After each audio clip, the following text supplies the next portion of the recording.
Takes your breath away. I'd like to welcome you all here this morning. It's an amazing display of people, all who have been friends of Eunice over various aspects of her life, some for a long time, some shorter. But it's wonderful to see you all here. I'm sure that if she was up here with me, she'd be amazed. I'd also like to welcome the people that are on video link. This is due to the wizardry of, where are they? Oh, there. Due to the wizardry of Saturday and Rod, we're now streaming around the world, and people in London and Canada, all around Australia, are watching this link. The audio visual that appears later will be on that link, so if any of you miss it and sleep through it, which I don't think you can, or no, if anyone wants to see it, the service of the audio visual will remain on that channel. You go to Eunice Uren funeral channel, and I can't imagine what Uni would be saying, knowing that she can be found on Google and is appearing on YouTube. But I don't think she would have known how to get there. I want to say a few thank yous before we start and first of all, I want to thank Des, Bowen and Barbara for the wonderful effort they have put in to make today such a success. What you see and the coffin and all that are due to Des and Barbara. We're just ever so grateful. I just rang Des on the day and left it all in his careful hands. I'd also like to say a big thank you to the Rostrevor Baptist Church. We came up here looking for a venue because we thought our church wouldn't be big enough, and ran into Peter Beck, and it just sailed from there. Whatever we wanted, no problem. He and the catering staff and everyone have been absolutely marvellous to us. Nothing too much trouble. When we were standing on the day we came, we were standing in the foyer, and people were coming through, going to a function in the room over there. Complete strangers. Everyone that came into this church stopped and said good day as they walked through. They didn't know us from a bar of soap. And Eunice just loved friendly type atmospheres, and she would have been right at home here. I want to say thank you to my in-laws, my son and my daughter-in-law, to Rod, who has spent hundreds of hours in the last week, more hours than there were in the week, working on the audio visuals and the link around the world and so on. It's really been a labour of love. I'm absolutely amazed what he did. Thank you, Rod. And to Amanda, who's come up from Tasmania, Chris's widow. She has only just recently done a civil celebrants course, so she was very handy, and she spent hours tinkering with the program today and getting everything right. It's been marvellous, helped us a lot. And of course to Jane and Kate, who have been absolutely looking after me, but also looking after this thing today. And I couldn't tell you how many hours they've spent. And down here first thing this morning for this display. I feel quite at home up here because our house is full of books. It was almost as though we hadn't moved. I would like to say thank you to the grandchildren who are going to say a few words later on. They've been marvellous. They've been the joy of Eunice's life, and she's been the joy of theirs. Peter Umbelow and Pat Reddy, who are taking part in the service, representing all our old friends, thank you both for agreeing to do that today. The Reverend Rebecca Furling, who's new to our church but visited Eunice on 3 or 4 occasions and has been a Tower of Strength also. To my cousin, or my niece actually, but Heather, I didn't see her arrive. I didn't quite, up the top there, I couldn't quite hear the cello. I believe everyone down here thoroughly enjoyed it. Thank you, Heather, wherever you are. I can't quite pick you at the moment. Oh, right at the back. Oh my gosh. Thanks, Heather. Great.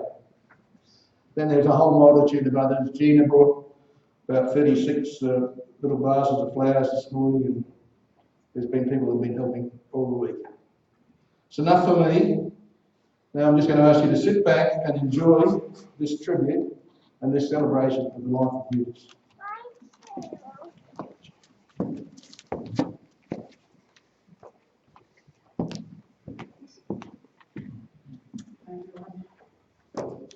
nerves.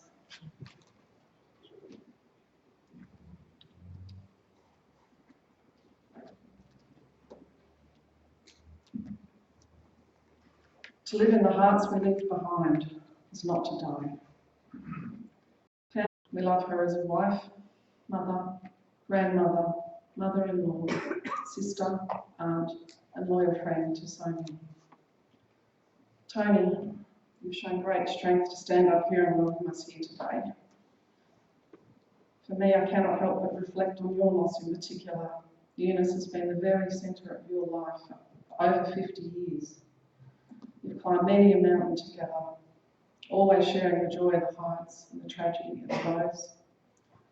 All of us here today grieve with you your tremendous loss of your wife, best friend, mother of your children.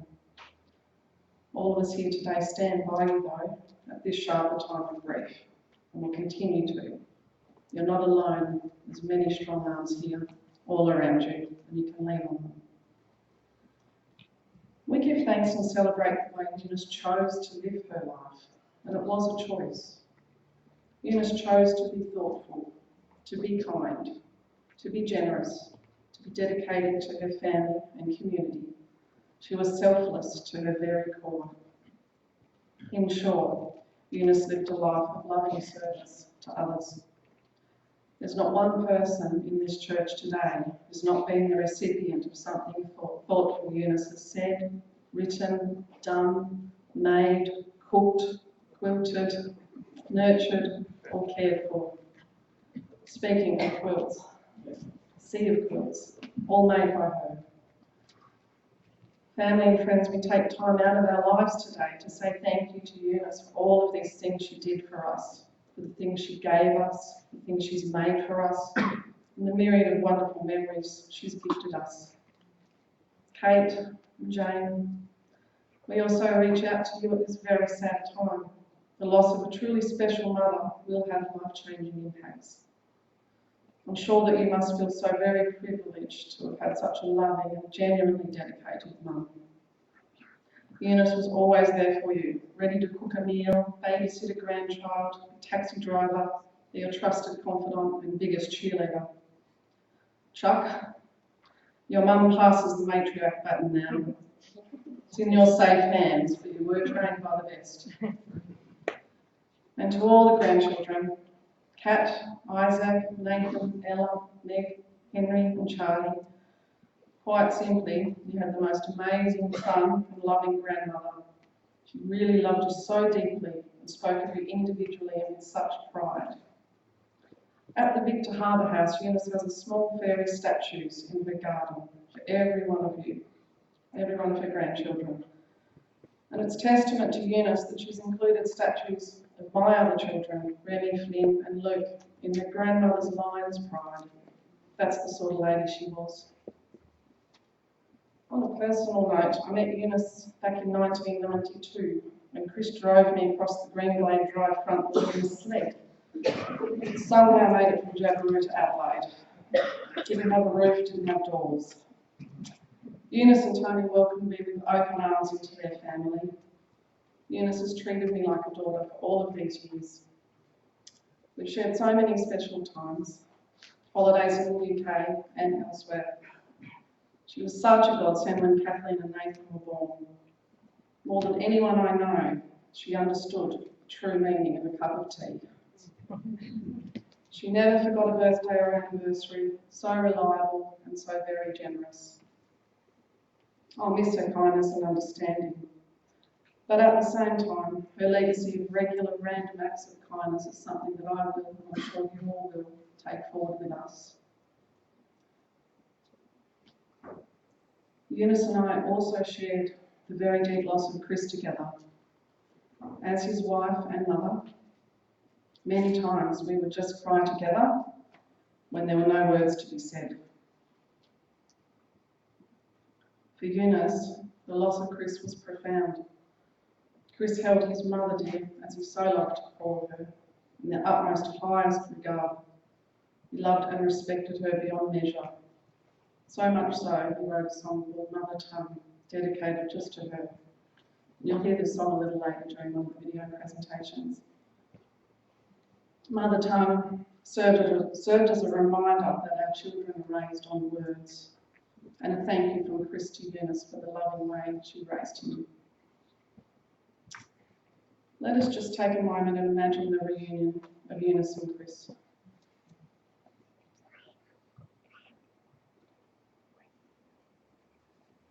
You cannot help but feel the power of it. There will be others at that great and mysterious reunion. Mike, who left us also way too soon. Her beloved siblings, family, and other special friends. As it's nearly 11 a.m, it's about changeover time for an Earl Grey. So I think she's probably having an Earl Grey while she was talking today. During today's service, many wonderful memories of Eunice will be shared by family and friends. You'll see 2 incredible video presentations, lovingly put together by Rod, photos gathered from far and wide by all the family, and we'll sing 2 of Eunice's favourite hymns.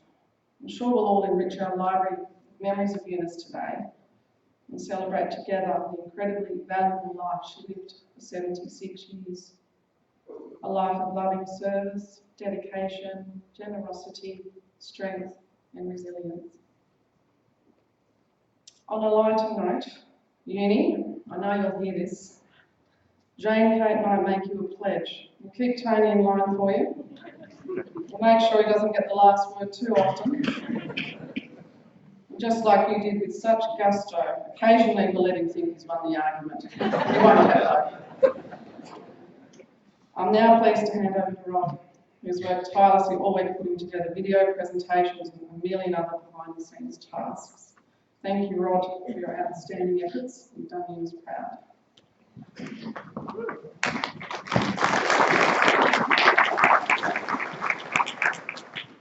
Thanks, Amanda, and the same can very much be said about you.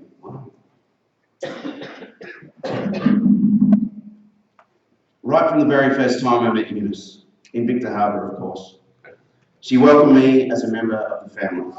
This is a membership to be treasured, particularly because it comes with full meal privileges. My personal favourite, the cauliflower cheese. Of course, there was also the homemade caramel sauce. Oh, and the homemade Rocky Road. Not that you could really go past the incredible spaghetti bolognese, with the secret plum sauce to give it that extra lift. 2 bowls were never enough. You'll be hearing plenty more today about Uni's passions, talents, determination and generosity of spirit. While I could very easily wax lyrical about all of these traits, as they have deeply enriched my own life, I shall leave that to the eloquence of others.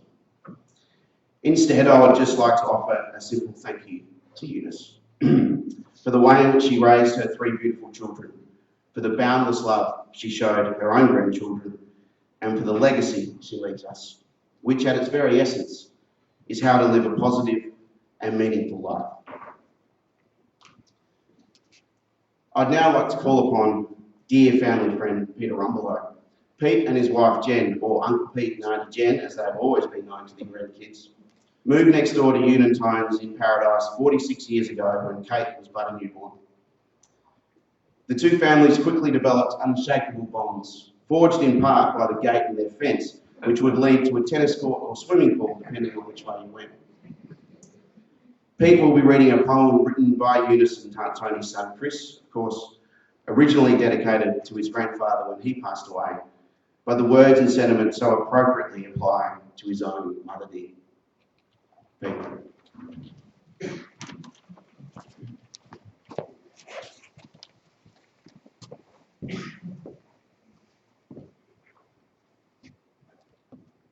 Rostrevor Uren inherited the intelligence, wisdom and wit of his father and the creativity, passion and empathy of his mother. He was a musician and a creative writer, amongst other things, who viewed life from a slightly different angle than most of us.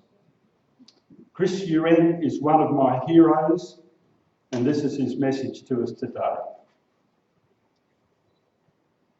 Be still, my soul, the Lord is on your side. Bear patiently the cross of grief and pain. Leave to your God to order and provide in every change he faithful will remain. When you hear the angels calling, then you know your time is near. Make your peace and count your blessings. Pray to God and have no fear. Call your family around you. Kiss their lips and touch their hands. Take your leave and then to travel to the promised land. Love is on the quiet side of life. A cherished man and wife, the gentle word that looks you in the eye. Beauty in the autumn-coloured leaves and sea spray in the breeze. A wisp of smoke, a laugh that makes you cry. Love is in a quiet side tonight.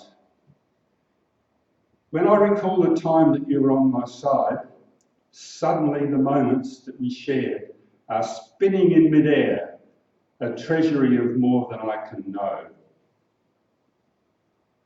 Hear me, my God. I have come to pray for life renewed. May love abound. May love abide.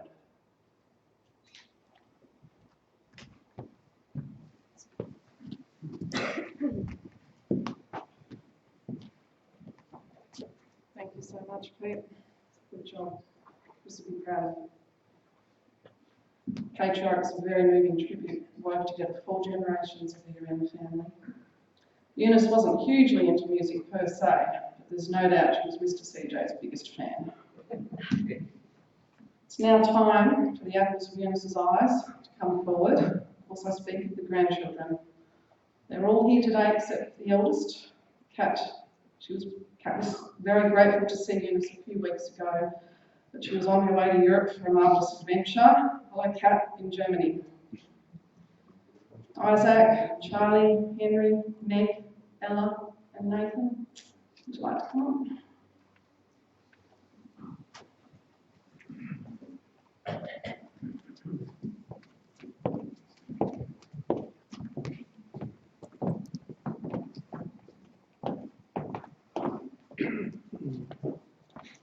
Loving, caring, and generous.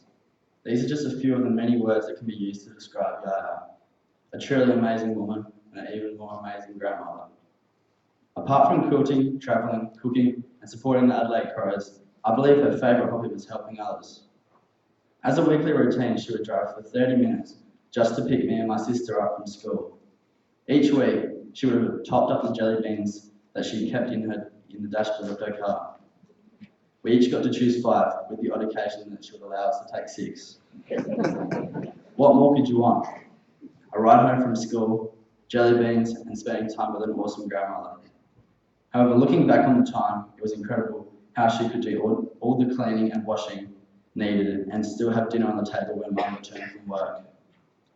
More often than not, it was her special spaghetti bolognese, which still remains one of my favourite meals. Yaya was an avid Crows fan, not missing a game and cheering the players on with intent. I always found it funny how she would shout at them through the television. I have no doubt that she'll be watching over the Adelaide Crows this weekend, and I hope she can inspire them to get the win. My best memories with Yaya was spent at the holiday house down at Victor Harbour. She would sit tucked in bed whilst Barbara would bring her early morning tea. Before long, she would be up and around the kitchen preparing meals for the day. The saying, less is more, certainly did not apply to her when it came to preparing food for friends and family. I cannot remember a time where I had left the table wanting more. Yaya always tried to bring the best out of me, and undoubtedly all of her grandchildren. Before any important test or a sporting event, she would often say, "Good luck." A smile would then broaden across her face, and she would say, "Good luck is when opportunity meets with the preparation." This saying is one of the many principles that Yaya taught me, and I am certain that I will never forget. I will strive to live by this mantra for the rest of my life. I'm now going to read a message, Charlie's message to Yaya.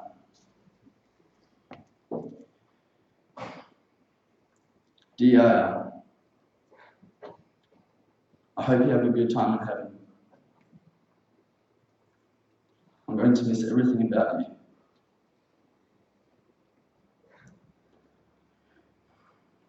I love building sandcastles on the beach with you and playing snakes and ladders. Reading books together, eating a frog in a pond and spaghetti. I'm going to miss you singing lullabies to me. I love you, Yo.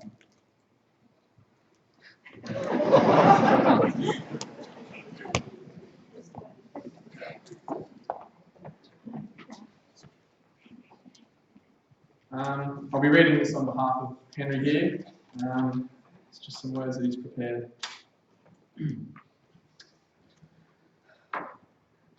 Let's start with how much Yaya, Eunice, or Uni did with us. She taught me how to sew. She played games with us like Mexican trains, Scrabble, Sequence, and more. At Christmas, she would make lamingtons from scratch with us. I'm going to miss her lullabies and stories. One of my best memories is when I first had her spaghetti and frog in a pond. I'm going to miss her heaps. I don't think I'm ever going to get used to this, but I love you, Yaya.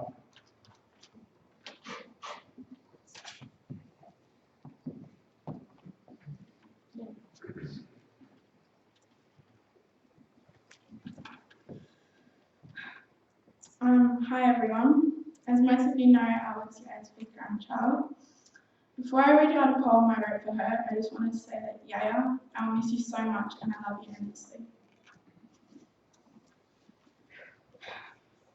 Yaya, to walk into your room and see you smile. I walked over and hugged you all of the time. You always made me smile and always had stories to tell. I love sitting with you every day and listening to the memories you had to share. You showed us that life can't be all that bad. There is always a light at the end of the tunnel. You were so strong, you had faith in all of us. You had a great spirit even if the day was dull.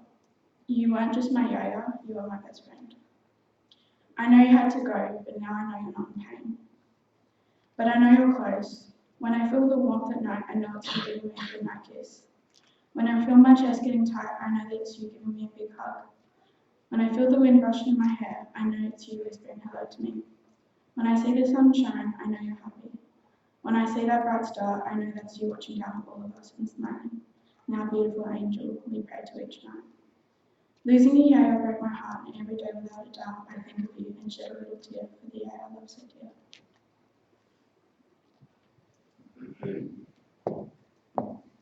I will always remember Yaya.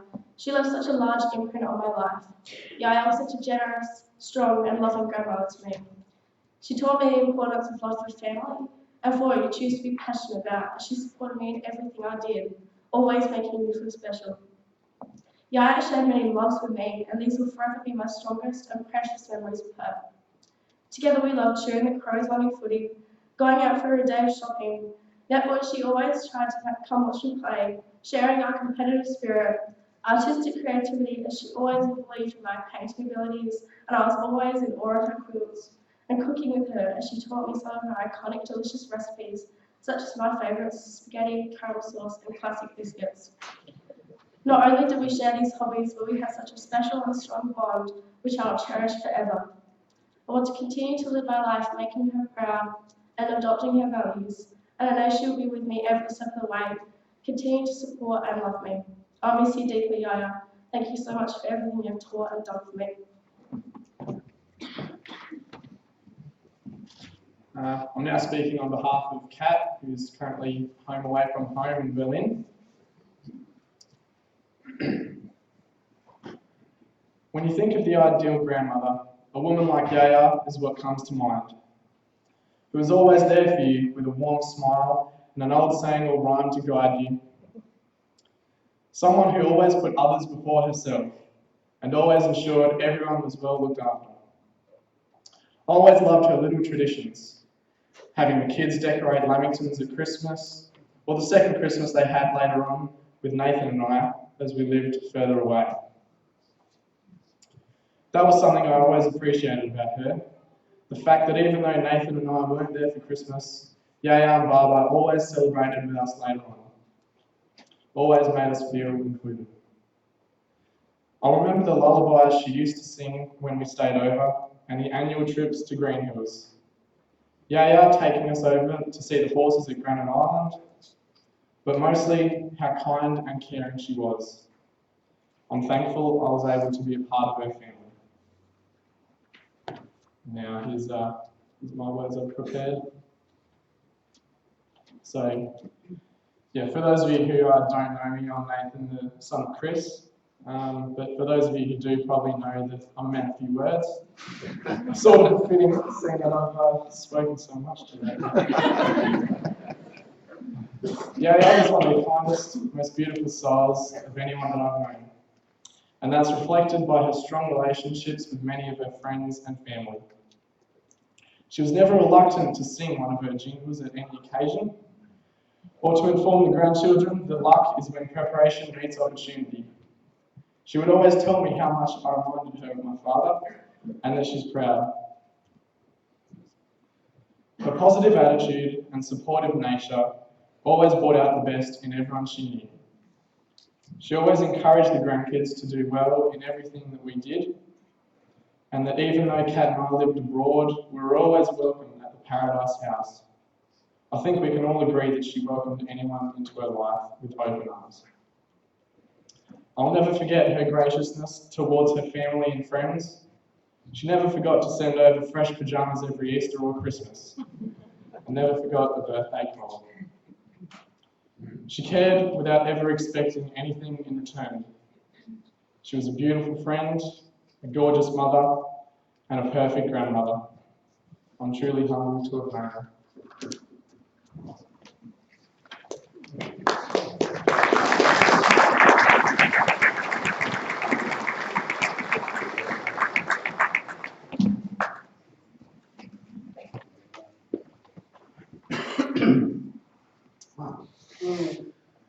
Well done, Isaac, Nathan, Ella, Megsy, Henry, Charlie, and Kathleen. I know that was not easy at all, but your Yaya would have been so proud of you for what you just did. At about 2:15 p.m. last Monday, I took a quiet photo through a glass doorway simply because it was a poignant scene. Tony, Jane and Kate were all gathered next to Eunice in their beautiful front room in Paradise. The sun was streaming across their idyllic garden, through the window and illuminating the room. Unbeknownst to any of us at the time, this photo turned out to be the minute that Eunice slipped away. From that very moment, I watched two incredibly stoic and wonderful women be utterly crestfallen and broken at the loss of their mum. Knowing it was coming has not made their journey any easier, but as it has before, their sisterly bond will raise them up and see them through. I'd like to ask both Jane and Kate to now give their reflections of their mother.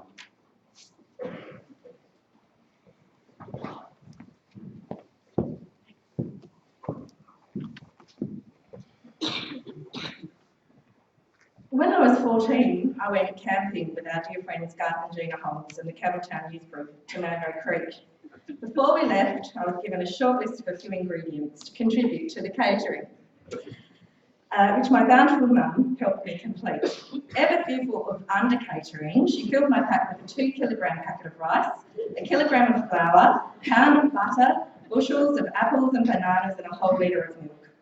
When it came time to depart, Mum had stuffed my pack so full and heavy with her generosity, I fell backwards, literally, under the weight of it, feet flung in the air. That was Mum's general approach to life and relationships. Fill them to the brim and bowl everyone over with her caring nature and returning love. There was no such thing as overkill with Mum. Too much was barely enough when it came to giving to others. Food, gifts, donations, her own time and skill, all were offered with abundance and love. Nothing was ever too much trouble for my dear Mum. If I had a problem, she was always ready with a solution and prepared to muck in to ensure it happened. She was a workhorse and a whirlwind of help. Seconds after walking into my house, she would have 6 loads of washing on the line, have dinner on the stove and the kids happily in the bar. In the weeks after the birth of all of her grandchildren, she moved this up a notch, difficult as that may be to believe. She basically moved in to take care of every wanted win, arriving at sunrise and staying until we were all tucked into our beds. I think we all suffered withdrawals after she left. A casual Sunday lunch at Mum and Dad's turned into a sumptuous Mediterranean mezze, one of her favourite phrases, which she liked to drop into conversation. The table would be brimming with delicious food, and of course no platter was complete without a sprig or 10 of parsley. Put Uni in charge of a party and it was bound to be a corker. Luckily, the build-up to these grand events was always super stress-free and devoid of any angst of a major bust-ups between Mum and Dad. There was certainly never a shot thrown on the ceiling, for instance, or a house nearly set on fire because they were arguing over how hot the weather should be. Once the preparations were over and the food was laid out on perfect dressed and decorated tables, our brother Chris would survey her overflowing offerings and declare that all that was needed was another 200 guests to eat up the feast. He also ordered her to rearrange her sock drawer and shift the entire house 2 inches to the left, the only detail she seemed to have missed in her thorough preparation. When Roddy and I decided to get married in 2002, there was no need to employ a wedding planner. We had our very own Uber organiser who realised everything to perfection.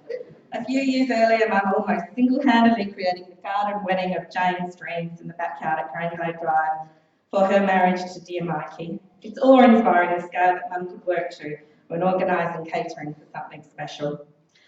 Of course, if we're talking about Mum's excesses, we have to mention the Q word. Just look around this room and you will know how intense and overwhelming it was. Thursdays didn't exist for anyone other than her cherished quilting ladies. In fact, one day I accidentally rang her on a Thursday and she answered the phone with not with her usual, "Hello dear, how are you?" but in a rather terse, "You do know this is a quilting day." Our family was never renowned for being prompt. People used to joke that we needed to be told an event was half an hour earlier just to make sure we arrived on time.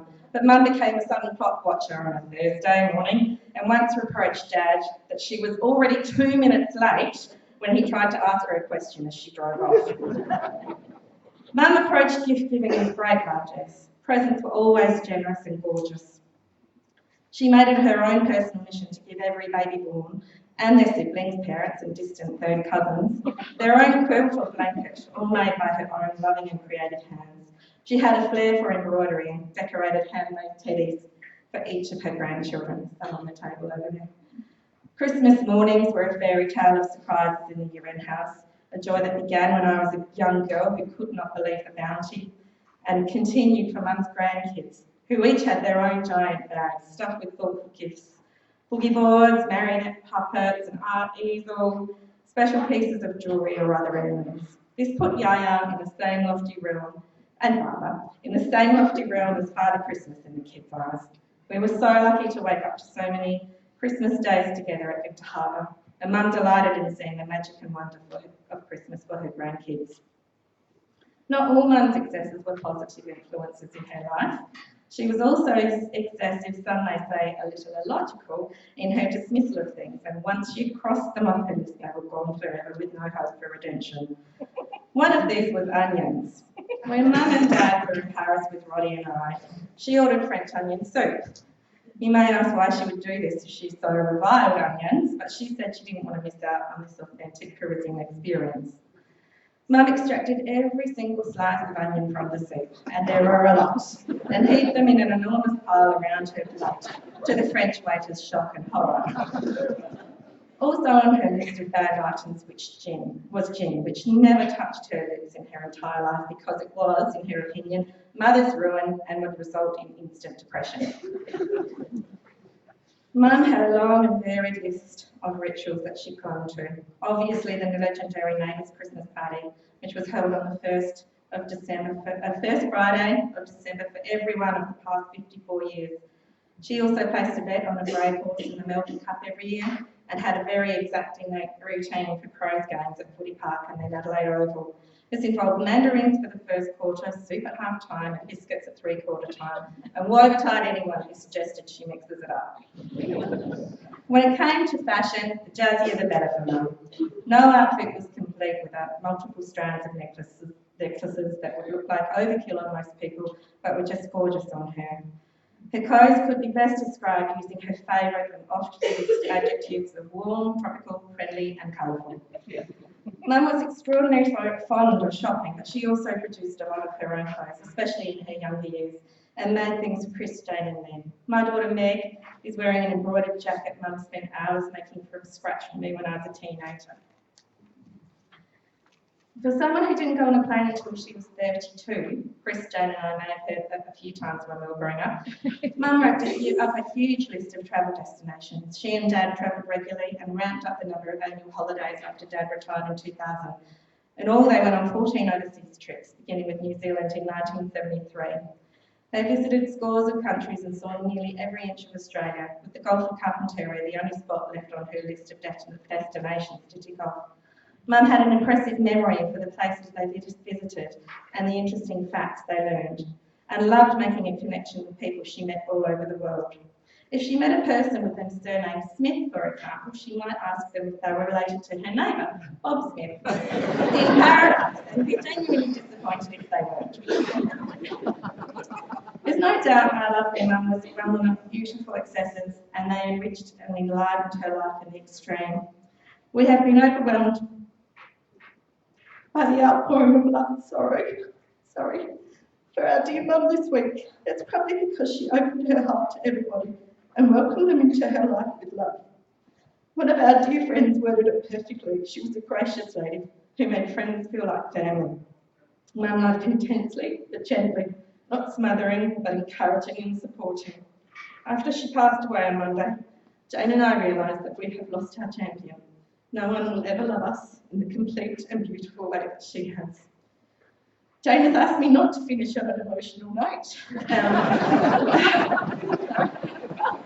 At Chris's funeral, she went first and ended with a tearjerker that threw me right off track. But I just wanted to share what I told Mum in the hours before she died. I told her that I had won life's lottery by having her as a mum. She has set the benchmark so very high and will be missed in excess and to the extreme.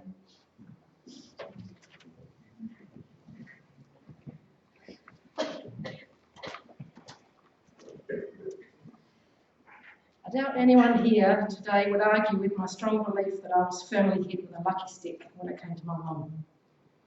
This morning I wanted to share some of Mum's values and how they've impacted on her children and many others in her life. Mum was often told her heart was very large on X-ray. Maybe this was part of the reason why she was able to love in the most beautiful and generous manner. Throughout my life, any friend of mine was like family to her, and thus my grief today is shared by many people in my life. Her genuine interest in the happiness of others was one of the driving forces behind her lifelong passion for serving others and finding ways to make people feel special. Mum was predominantly reluctant to prioritise her own needs over those of others, with a couple of minor exceptions to the rule.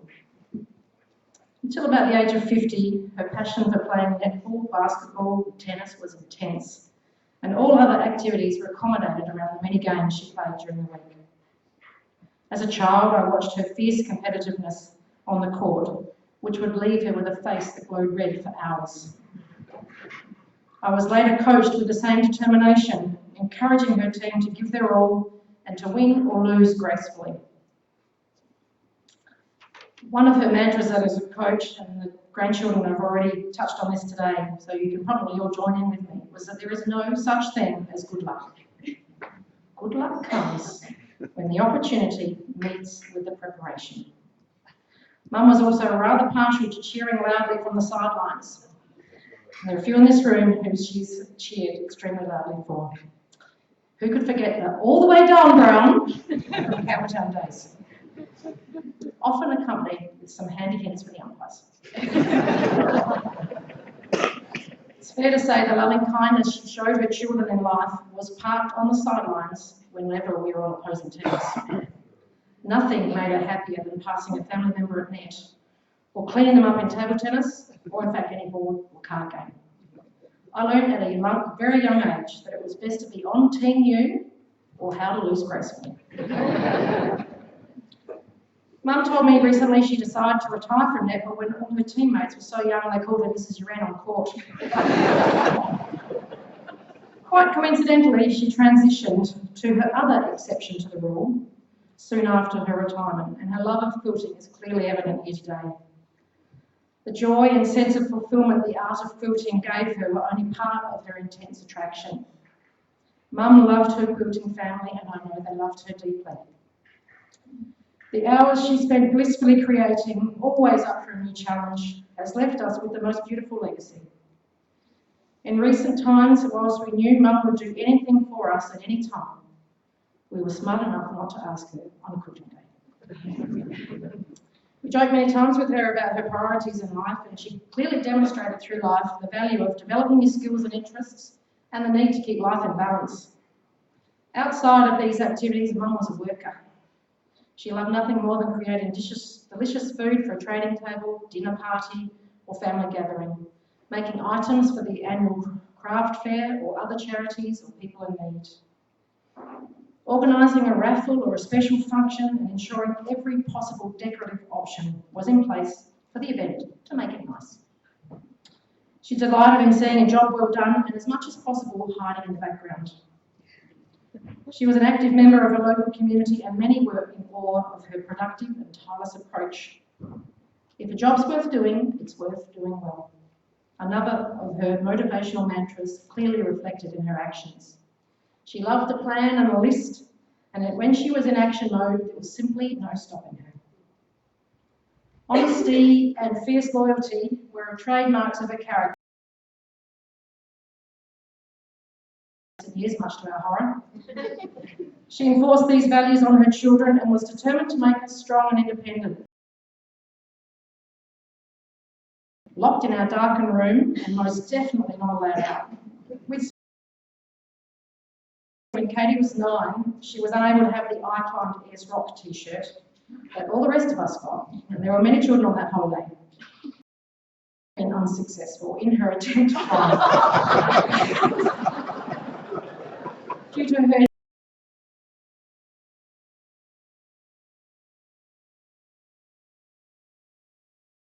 precious cargo. It was a blessing, given that she had a tendency to substitute words with hilarious outcomes. She was able to laugh at herself. This trait was vital to everyone in her world. Whether it was a deep-seated desire to cure her of these errors or not, it is ironic that I became a speech pathologist. I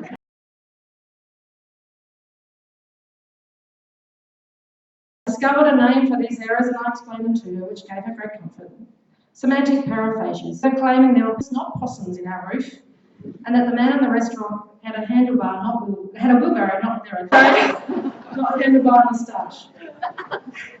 Then I'll get this one wrong. My personal favourite, and certainly her most controversial error, was announcing that my great aunt had suffered from syphilis instead of psoriasis in her later years. While surrounded by some of my aunt's most prestigious friends at her wake. That one required some rapid backpedaling and reputation rebuilding. Mum carried a saying from Eleanor Roosevelt in her purse for many years, potentially as an antidote to Dad. No one can make you feel inferior without your consent. At times she had to even employ her ultimate shutdown line with him. You can't say anything nice, Tony, don't say anything nice at all. Anyone in this room, I suspect there are many, who's been in their company while this line was not always successful. A multitude of challenges, long before the word became popular or on the important impact this trait has on our psychological health, was researched and understood. Each trauma, loss or challenge changed her, in some ways making her stronger, often altering her life priorities. Through each experience, she maintained the capacity to love deeply and always found new moments and connections and meaningful activities to move forward for. There are many in this church here today who played a significant role in supporting her through the hard times, and I know she'd want me to take this opportunity to say thank you. As I reflect, I'm deeply grateful for the powerful role she played in my healing and capacity to keep going and moving forward after the loss of my big brother and then of Mike.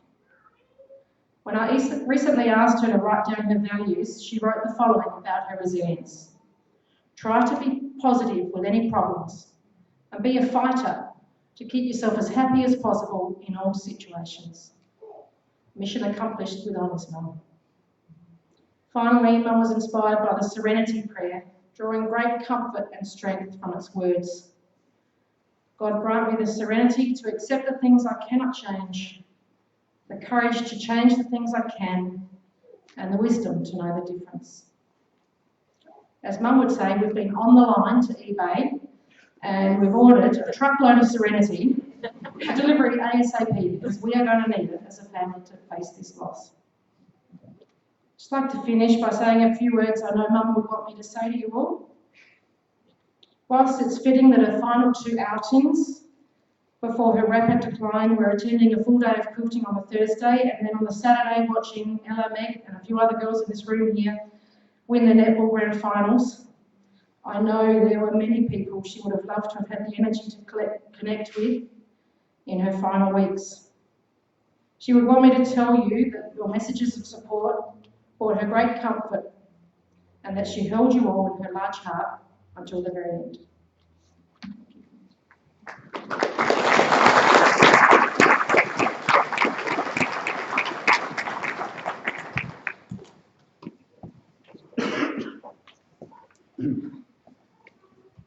I know just how hard those words were to write, and I cannot imagine how difficult they were to deliver. Thank you, Jan and Kate.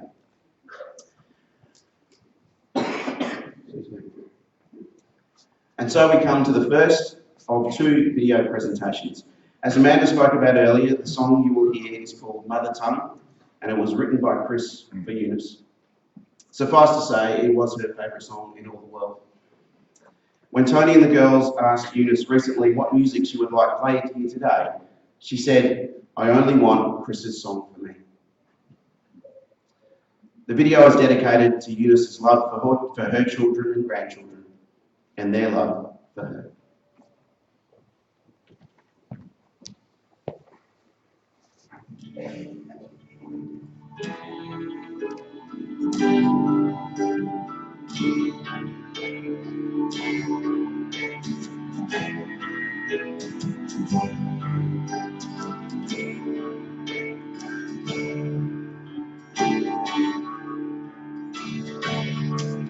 For another tongue is sacred, speaks in earthly tones, life and life again. Is the milk of human kindness, the strongest bonds can be, the mother and her child. Mother tongue, speak to me. Mother tongue, believe in me.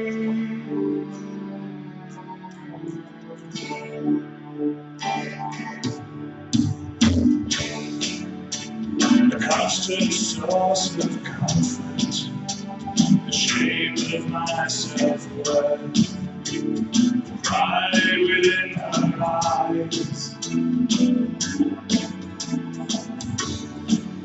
When a soldier dies in battle, the last word on his lips, the first thing on his mind. Mother tongue speaks to me.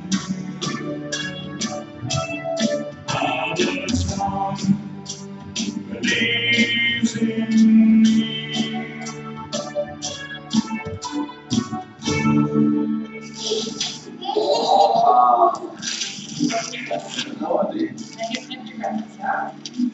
Thank you, Harry.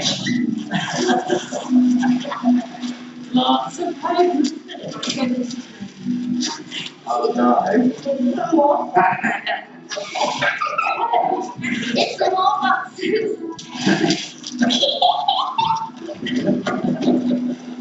There's another one doing this. Ginger.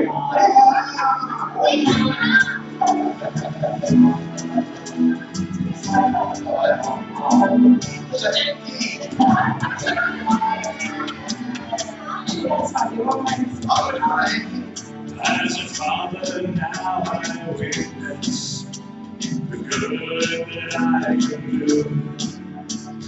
Words to those I love.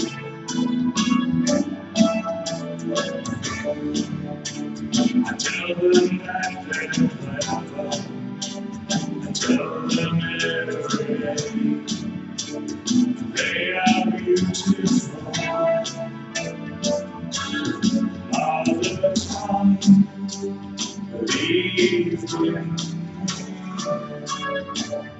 Now mother tongue speaks to me.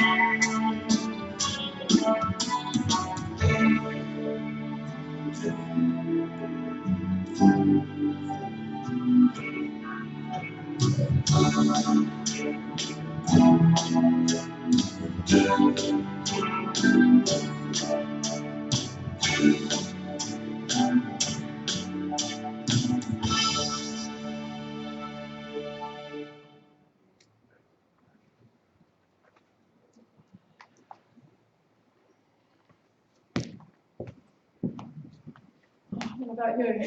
Feel the power of that. Oh, amazing, Rob, what you did there. Eunice would be thrilled with that. I'm sure she's watched it with us. So you can see the love and dedication she showed to every one of her children and grandchildren. It's evident in every photo. Family, friends, we're now going to sing the beautiful hymn that was sung at both Jack and Patricia Uren's funerals, Be Still My Soul. Could I ask you now to stand?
Thank you, everyone. I'm honoured now to actually introduce another very special lady, Pat Reddy. Pat has been more than a best friend to Eunice for nearly 50 years. A sister would be a better way to describe her. A friendship that's combined holidays, meals, quilting, raising their children and grandchildren. Pat's never wavered with her love and steadfast friendship. Pat has penned some special words for her best friend. Thank you, Pat.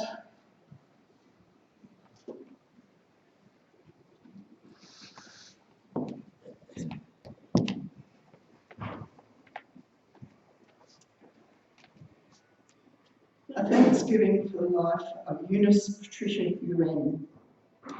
We gather today to give thanks for Eunice's life of love and service.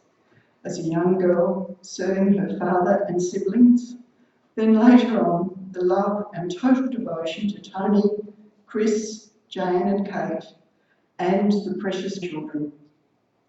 Also, thanks for the love and caring she has shown to her wider family and so many friends. At home and beyond, Eunice's skills of hospitality and organisation are legendary. Her attention to even the smallest detail always completes the picture.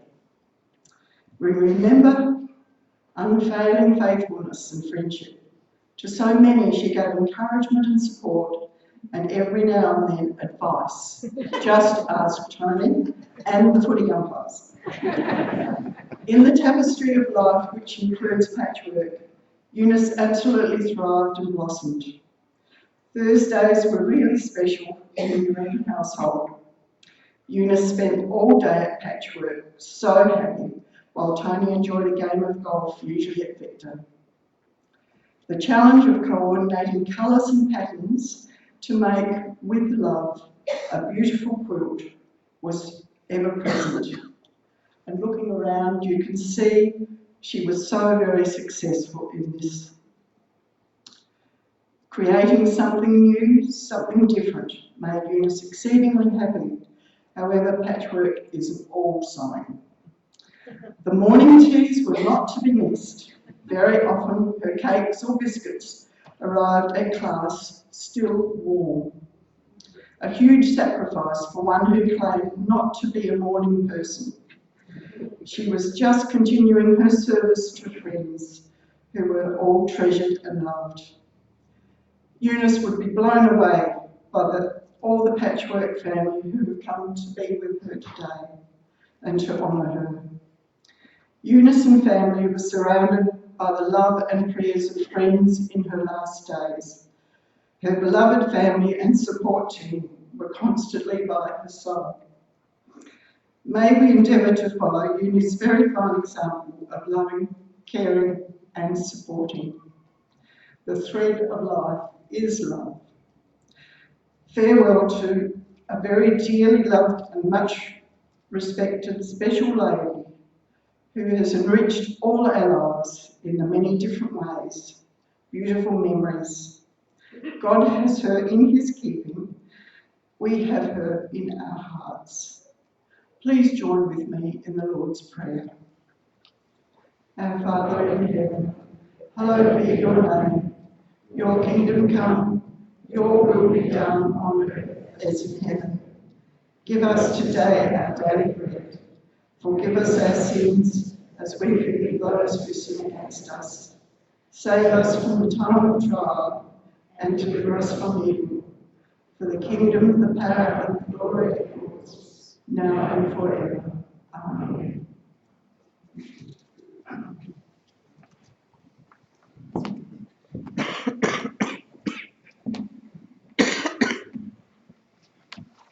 Thank you, Pat. We're going to be very proud of you for braving it up here today, writing those beautiful words for your friend. Family and friends, Rob will now be delivering a eulogy that Tony has written for Eunice, and I'll welcome him back. Thank you.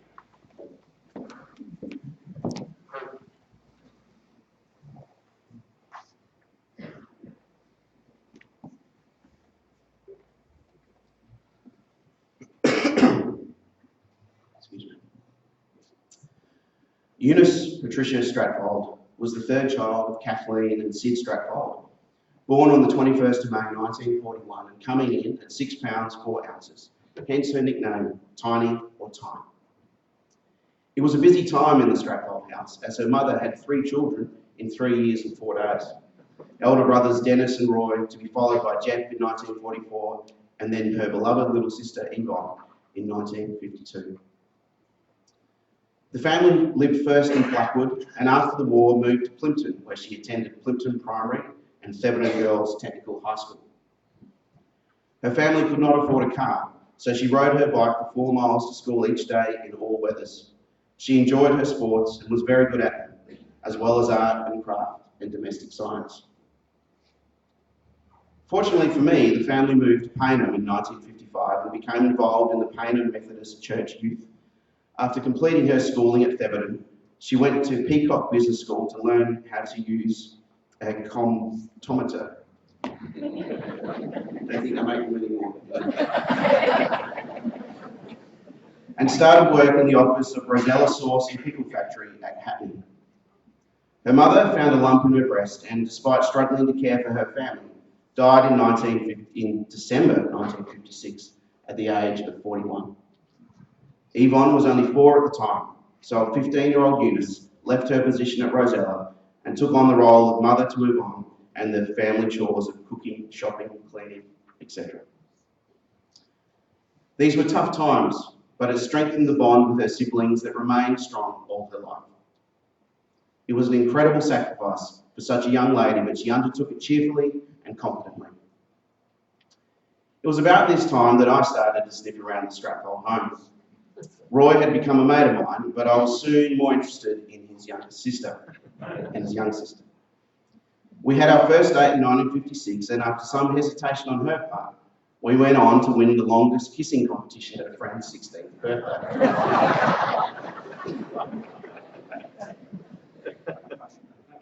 Payneham Church had a strong youth group, and Eunice was soon actively involved in tennis, netball, social events, and teaching Sunday school, as well as attending Aubrey Hall's weekly ballroom dance in the city with several of her girlfriends.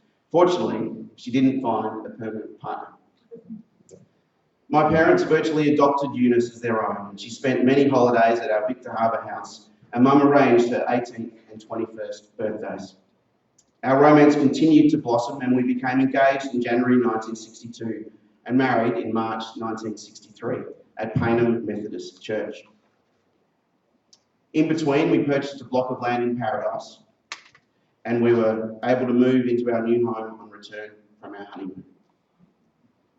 Eunice loved the early days of setting up our home and garden, and then becoming a mum with the birth of Christopher in 1965, then Jane in 1968, and Kate in 1971. My mother died suddenly during Eunice's first pregnancy, so she never had the support and guidance of a grandmother in raising our family. However, she relished the role of being a full-time mother and didn't return to the workforce until the schooling days had been completed. The 54.5 years of our married life were a complete joy, a time of hard work and fun times, a multitude of great friends and happy occasions, interesting travels and family holidays at Victor Harbour, and quiet and comfortable hours. She also endured some really tough times. The premature death of her big brother and little sister to the deadly cancer gene so rife in her family. Then the totally devastating death of our son, Christopher, in a helicopter accident. And all too soon, our son-in-law, Mike, again to the deadly cancer. These terrible events were almost too much to bear, but she was an amazingly strong lady and managed to get her life back together. But they left heavy scars that never went away. Hopefully, they are now reunited. She courageously battled 3 episodes of cancer herself. Eunice means victorious, and she won the first 2 battles, but this last strike was just one too many. I never once heard her complain or say, why me? But rather resolved to make the most of the time left for her. Her big mission was to complete a new quilt each for her 2 daughters, and she attacked this task with resolve and endurance. She almost completed them before her strength weakened, but several of her much-loved quilting girls came to the rescue, and she was just so delighted and grateful to know that it was mission completed.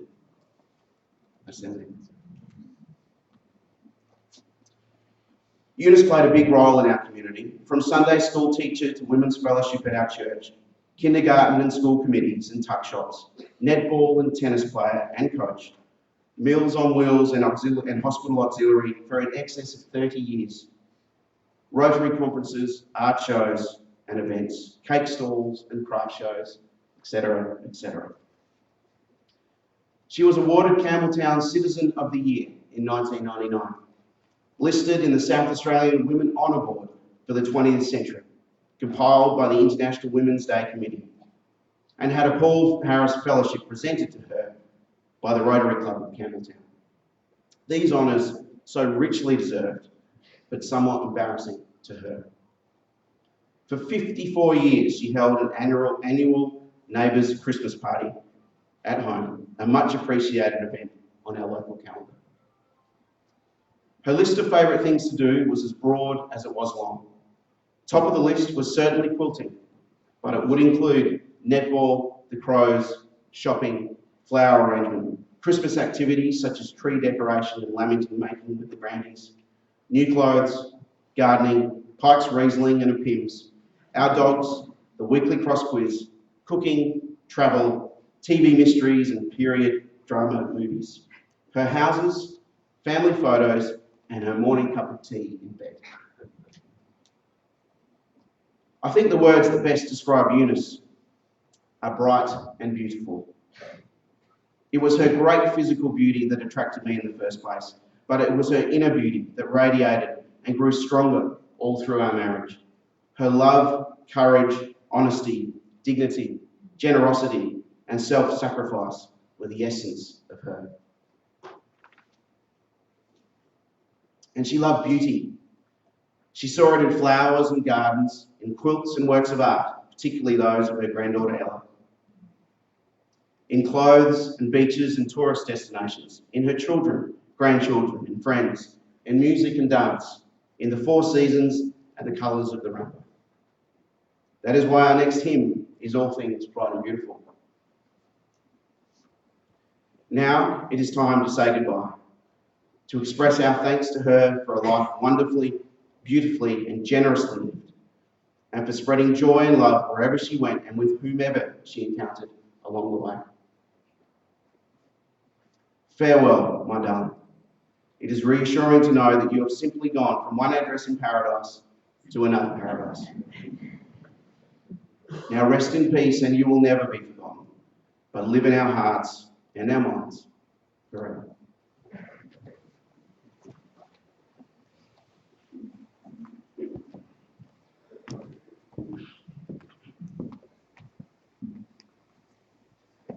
There's nothing more I can add to those beautiful words you wrote, Tony. Thank you. What a truly worthwhile life Eunice has lived. Clearly she was loved as equally as she was missed. And thanks, Rhonda, for showing such strength and fortitude for getting through that today.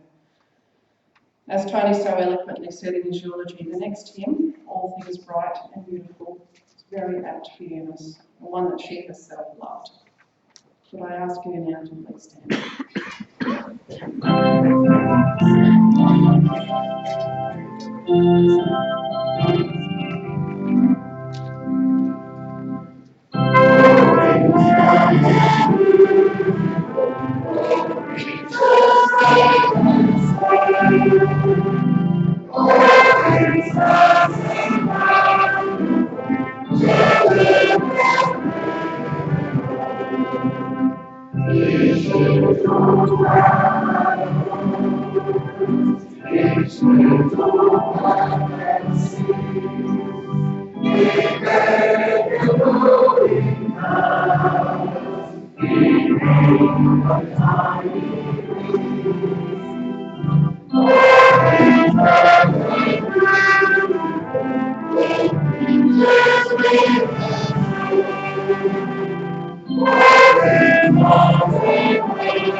Thank you, everyone. While Eunice had an undoubted favourite song in mother tongue, she was not totally restrictive in her musical tastes. As I once discovered driving her Mazda 3 from Adelaide to Mildura, her 6-stacker CD system was fully loaded.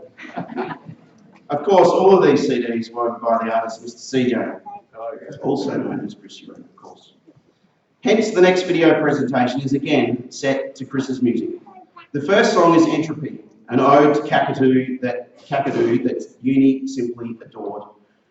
This next is a rollicking tune called Big Sunday, of which Uni knew every single word. This video is Uni's life told in 6 chapters. The first is Tyne and is her life before meeting Tony.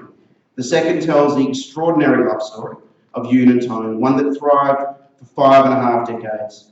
The third is Uni's passions, the fourth a tribute to the fabulous friendships she has relished over the years. And can I take a moment to apologise to anyone here who did not make the cut for that chapter?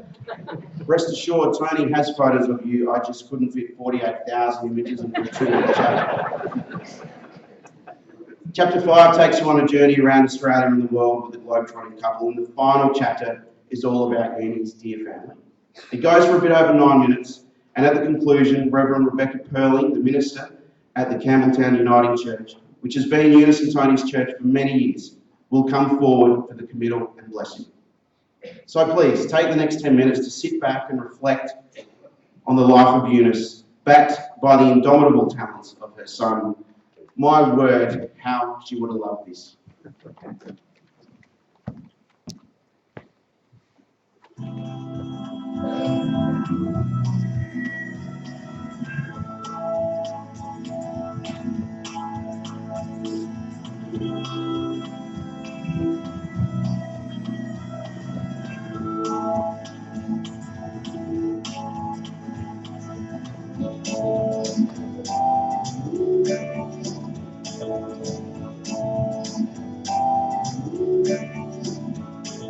Sitting in a rock shelter, but rain at my feet. Watching as the first flush edges down the Gila Creek. Turns on whitewashed background twixt the green eyes. No degree of symmetry, no geometric lines. Now and then the rising dust trays a clear spot. Another crimson gunmetal through Geckos' brave heart.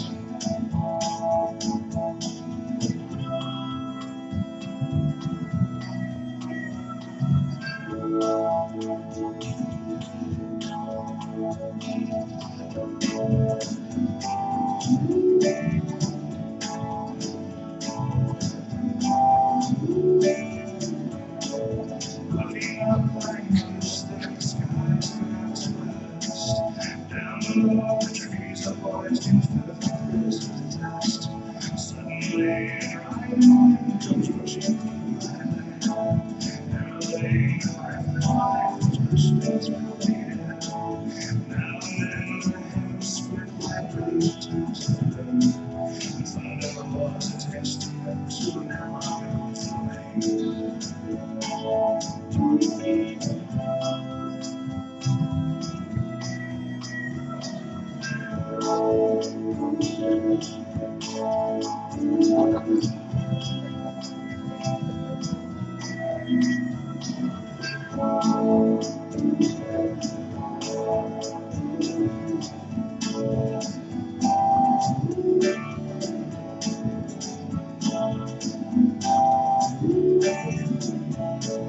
Just off my resting place, gallery of thorns. 60,000 years of last years old. There looks the X-ray fish, the artist left his sign, showing me humanity which links this hand to mine. It's time, stranger here, yes, he knows his place. Crying as the picture fades and has to be released.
As we come to our moment of farewell, part of our grief may be regret for things done or left undone, words said or never said, or moments that never happened.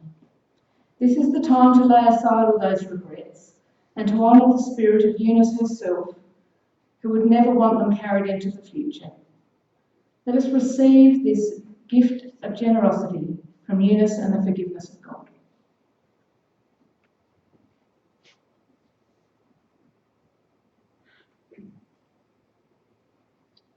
To love someone is to risk the pain of parting. Not to love is never to have lived. The grief that we now experience is the honouring of our love. Let us now, in a moment of quiet, make our farewell to Eunice.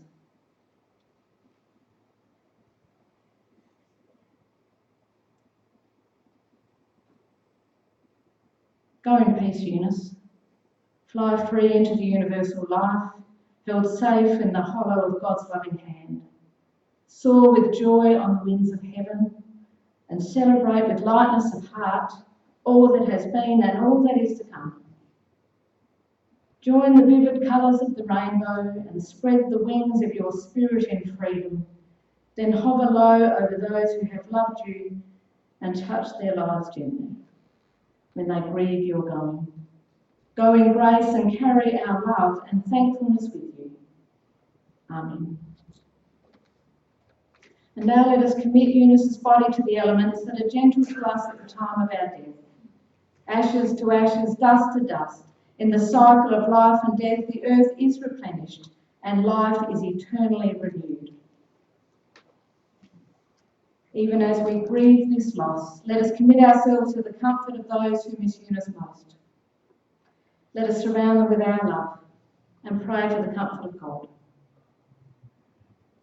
And now let us go into the world glad that we have loved, free to weep for the one we have lost, free to hold one another in our human frailty, empowered to live life to the full and to affirm the hope of human existence. And may God be our company. Christ Jesus walk before us, and the Spirit surround us with a cloud of grace. Amen.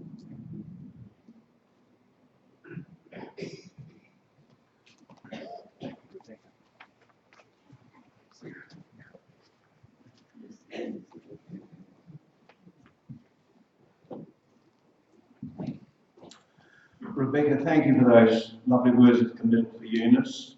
Tony, you and your family presented us with the most beautiful presentation I think I've ever seen. Eunice's highlight, the whole family remembered, has been magnificent. The effort you've all put in during the week has been colossal, and we've all appreciated it. I think it's been a privilege to all of us here today to be able to class and call Eunice our friend. And I think we'll always remember her and all that she ever did for everyone. As we all know, Eunice loved family photos. And back in their home, there's family photos of weddings and the grandchildren all over the place. And we thought it was fitting to wrap Eunice in her family and all their love, so that she's surrounded by their love.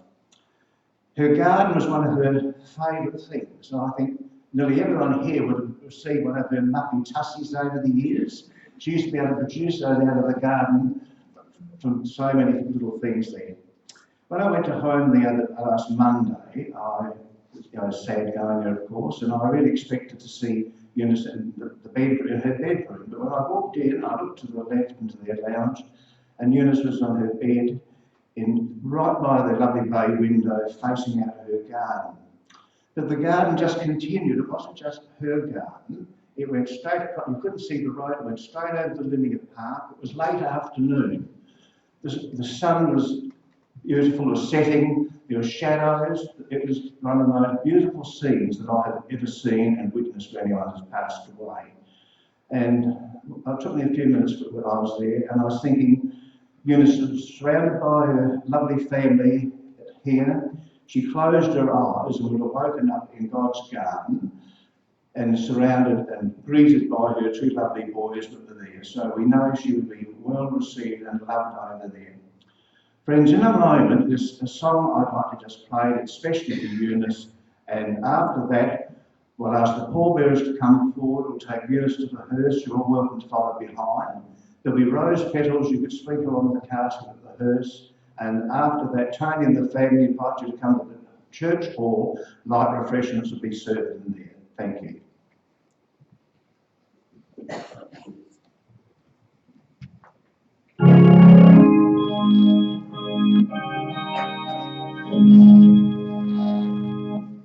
I come to the garden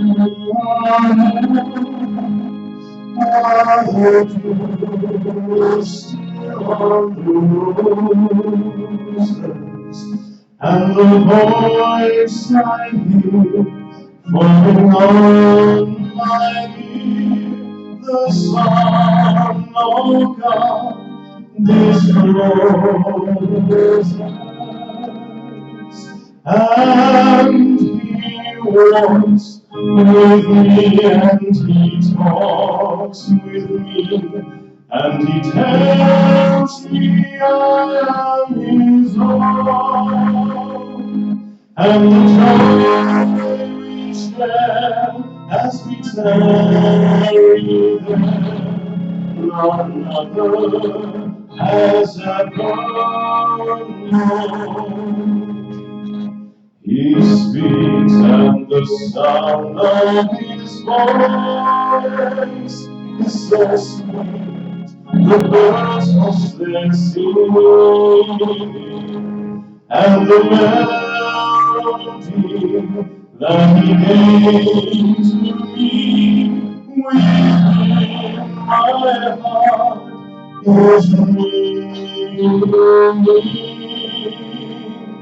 And He walks with me, and He talks with me, and He tells me I am His own, and the joy we share as we tarry there, none other has ever known. I'd stay in the garden with Him, though the night around will be falling, but He bids me go through the voice of love. His voice to me is calling. And He walks with me, and He talks with me, and He tells me I am His own, and the joy we share as we tarry there, none other has ever known.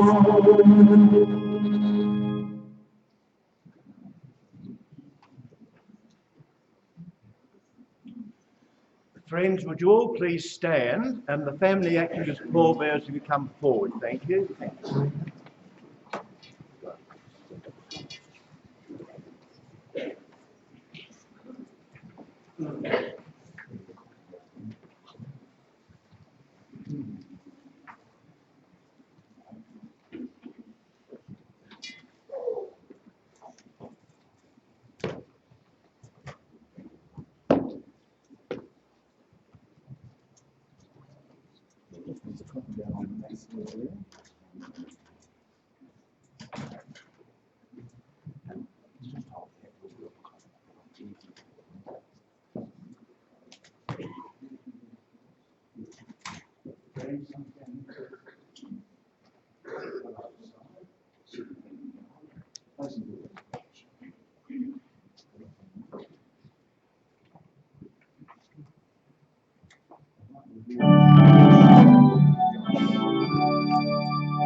And then I was thinking,